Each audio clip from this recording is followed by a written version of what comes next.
नमस्कार बच्चों, आप अगर नीट एस्पिरेंट है और आपको बैकलॉग कवर करने में परेशानी आ रही है तो मैं एक बहुत ही साइंटिफिक और सिस्टमेटिक तरीका आपको समझा रहा हूं जिससे आप अपने बैकलॉग को बहुत आसानी से धीरे धीरे कंट्रोल में ले आएंगे। देखिए, एकदम तो नहीं होगा लेकिन धीरे धीरे ये कंट्रोल में जरूर आ जाएगा। तो स्टेप नंबर 1 में ये केवल 4 स्टेप में हो जाएगा। स्टेप नंबर 1 में सबसे पहले आप ये चेक कर लीजिए कि कितने चैप्टर्स बैकलॉग में है। How many total chapters in backlog. Make a list. Physics के चैप्टर्स, केमिस्ट्री के चैप्टर्स और बायो के चैप्टर्स, जितने भी चैप्टर्स बैकलॉग में उनकी एक लिस्ट बना लीजिए। ये स्टेप नंबर 1 है। स्टेप नंबर 2 में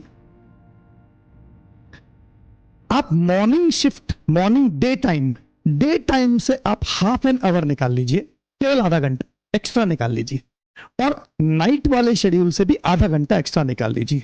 यानी डे टाइम से हाफ आवर एक्स्ट्रा निकाल लीजिए और नाइट टाइम से भी हाफ आवर एक्स्ट्रा निकाल लीजिए। केवल आधा घंटा एक्स्ट्रा निकाल लीजिए और ये आराम से निकल आएगा बच्चों। आप अगर थोड़ा सा मैनेज करेंगे, आपके दिन भर के स्केड्यूल को थोड़ा सा रिव्यू करेंगे, तो इसमें कुछ ऐसे टाइम मिलेंगे जो टाइम आपके थोड़े से वेस्ट हो रहे हैं, तो आप उन टाइम में से थोड़ा सा टाइम जो है वो आधे घंटे का टाइम डे टाइम में और आधे घंटे का टाइम नाइट टाइम में निकाल कर अपने आप को आराम से मैनेज कर सकते हैं। वो आधा घंटा आप बैकलॉग में यूज कर सकते हैं सुबह के लिए और शाम के लिए। किस तरह से? Step number 3। स्टेप नंबर 3 में डे टाइम में जो हाफ आवर आपने निकाला है, इसमें किसी एक चैप्टर का बैकलॉग स्टार्ट कीजिए। एक साथ सारे सब्जेक्ट का भी मत कीजिए, किसी भी सब्जेक्ट का एक चैप्टर का बैकलॉग स्टार्ट कीजिए। ये थोड़ा स्लो होगा लेकिन काम तो होगा, स्टार्ट तो होगा, फिर धीरे धीरे स्पीड भी गेन हो जाएगी। तो किसी एक चैप्टर का बैकलॉग का थ्योरी जो है ना, रीड थ्योरी, आप सुबह के आधे घंटे में, डे टाइम के आधे घंटे में थ्योरी रीड कर लीजिए। और इस चैप्टर की जो आपने थ्योरी रीड की है, जितना पार्ट आपने रीड किया हुआ, चाहे पूरा चैप्टर कंप्लीट नहीं हुआ हो लेकिन थ्योरी समझ में आ गई आपके, तो नाइट टाइम में उसके न्यूमेरिकल्स या उसके क्वेश्चंस, अगर फिजिक्स जैसा या केमिस्ट्री जैसा सब्जेक्ट है तो न्यूमेरिकल्स, और अगर इनऑर्गेनिक, ऑर्गेनिक या बायोलॉजी की बात कर रहे हैं तो उसके क्वेश्चंस है ना। तो क्वेश्चंस नाइट टाइम के आधे घंटे में उसी टॉपिक से क्वेश्चन सॉल्व कर, जितना आपने कवर किया है उसके क्वेश्चंस या न्यूमेरिकल्स सॉल्व कर लीजिए। राइट। स्टेप नंबर 4, आपके पास संडे का दिन आएगा या कोई ऐसा दिन आएगा जिस दिन आपके पास में बाहर जाने का काम नहीं है, कोचिंग में जाने का काम नहीं है, आपके स्केड्यूल में थोड़ा सा ऑफ डे है, तो उस दिन आप ज्यादा टाइम निकाल सकते हैं। तो उस दिन आप डे टाइम में 1 आवर और नाइट टाइम में भी 1 आवर निकाल लीजिए।